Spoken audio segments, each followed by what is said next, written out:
नमस्ते फ्रम पुनिल है। पुनिलमा हामी भर्खरै 4 बजीतिर आइपुगेको थियो। यत्तिकै होटल रुममा बस्नुभन्दा के भनेर एकचोटि यसो इभिनिङ वाक आइदिएको।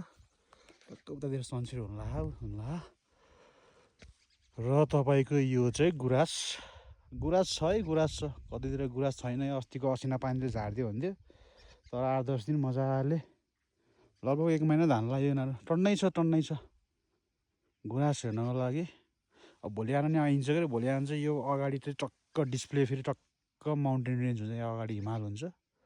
हो भोलि आएर चाहिँ हिमाल खोलोस्, अहिले चाहिँ अलिक खोल्या होइन हिमाल।